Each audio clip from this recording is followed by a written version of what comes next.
اللہ تعالیٰ کا لاکھ لاکھ شکر ہے کہ اللہ تعالیٰ نے ایک کی موقع عطا کیا. میری گزشتہ 3-4 سال کی ترکیب ہے کہ ہم پوری کلاس میں سے ٹاپ 8 نکالتے ہیں اور میرے ٹاپ 8 کے اندر آنے کے لیے یہ ضروری ہے کہ بچہ بہت زیادہ محنتی ہے، کیونکہ سست بندہ کاہل بندہ میرے ٹاپ 8 میں نہیں آ سکتا. اس کے چھاننے اتنے لگے ہوئے ہیں کہ اس کے کہیں نہ کہیں نقصان ہو جائے. جو بعض دفعہ ایک ایریا ایسا آتا ہے کہ جس ایریے میں اب مثال کے طور پر اگر آپ آرمی میں بھی کسی آفیسر کی اپوائنٹمنٹ کو دیکھیں یا آفیسر کیسے سلیکٹ ہوتا ہے آپ اس کو دیکھیں، آپ کو پتہ چلے گا کہ پہلے ترکیب کیا ہوتی ہے کہ بہت سارے لوگ ہوتے ہیں جنہوں نے انٹر کیا ہوتا ہے سائنس سے، جو سائنس سے انٹر کیا ہوتا ہے وہ اپلائی کر سکتا ہے.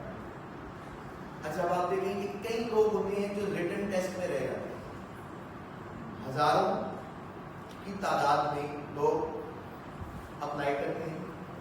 کئی لوگ ہوتے ہیں جو کس میں رہ جاتے ہیں، ریٹن ٹیسٹ میں رہ جاتے ہیں. اچھا کئی لوگ ہوتے ہیں جو ریٹن ٹیسٹ اس کا اچھا ہوتا ہے، انٹر کی پرسنٹیج اچھی نہیں ہوتی. تو دیکھیں جیسے جیسے آپ اوپر جاتے رہتے ہیں نا تو کرائٹیریا ہائی ہوتا ہے. تو آپ کو کیا کرنا ہے، جب مقابلہ کرنا ہے تو تھکنا نہیں. جیسے آپ گیم کھیلتے ہیں، اب گیم 1 جو ہے، اچھا خود کو اوور کانفیڈنٹ بھی نہیں کرنا، یہ بات یاد ہے. ابھی آپ زندگی کی انیشیل سٹیجز پر ہیں، ابھی آپ نے سٹارٹ کیا ہے اپنا، مطلب ایسا ہے کہ والدین کو آگے رہیں، والدین کو آگے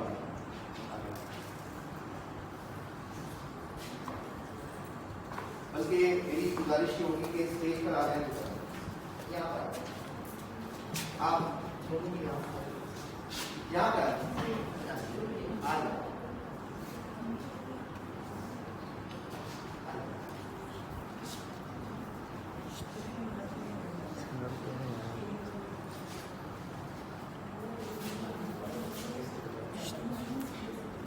تو میں یہ عرض کر رہا تھا جیسے ایک ویڈیو گیم ہوتا ہے، تو ویڈیو گیم میں کیا ہوتا ہے، جب آپ لیول 1 پار کرتے ہیں تو لیول 2 اور ڈیفیکلٹ ہوتا ہے نہیں ہوتا.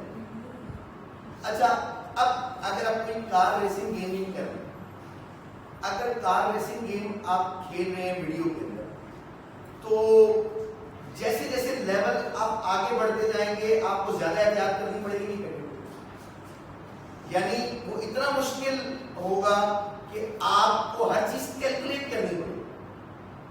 کیلکولیٹ کیے بغیر آپ کام نہیں کر سکتے. مطلب جیسے جیسے آپ لیول 8 میں پہنچ گئے، لیول 9 میں پہنچ گئے، اب کیا ہوگا، ٹائم بھی کم ہوگا، جو اس کا جو ٹریک ہوگا وہ بھی تھوڑا سا ڈیفیکلٹ ہو جائے گا.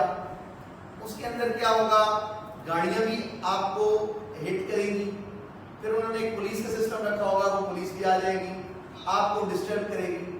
مطلب آپ سمجھ رہے ہیں کہ جیسے جیسے آپ اوپر لیول پہ جاتے رہتے ہیں آپ کو اور محتاط ہونا پڑتا ہے اور کیلکولیٹڈ ہونا پڑتا ہے.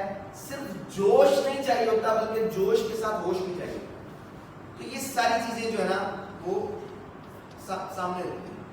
تو کہنے کا مقصد جو میں آپ سے کر رہا ہوں کہ آرمی میں بھی کیا ہوتا ہے کہ جب آپ سپاہی کے لیے کر رہا ہے کوئی بندہ اپلائی تو وہ بہت سارے لوگ لے لیتے ہیں تمام، لیکن جب آپ بات کرتے ہیں آفیسرز، تو میں اس میں ایک بڑا پنجابی کا کچھ شعر ہے لیکن میں سنانا چاہوں گا آپ کو، بڑے مزے کا ہے وہ سنانا اس لیے چاہوں گا کہ کوئی بھی انسان کسی جگہ پہ پہنچا ہوا ہے، یہ بات سمجھ لیں، اپنے دل پر لکھ لیں، کوئی بھی انسان کسی جگہ پر پہنچا ہے تو اس نے بہت دھکے کھائے ہیں. کوئی بندہ ٹیچر نہیں بن سکتا، سوتے سوتے ٹیچر نہیں بن سکتا، ایسی امیجنیشن میں ٹیچر نہیں بن سکتا. اگر کوئی آپ کو یہاں پڑھا رہا ہے آپ چاہے اس کے متعلق جو مرضی کمنٹ پاس کریں، لیکن یاد رکھیے گا کہ بعض جگہ سفارش بھی چل جاتی ہے، لیکن سفارش اس کو چلتی ہے جس کے اندر کچھ ایبلٹی ہو. یہ بات یاد رکھیے. 50% جس نے محنت نہیں کی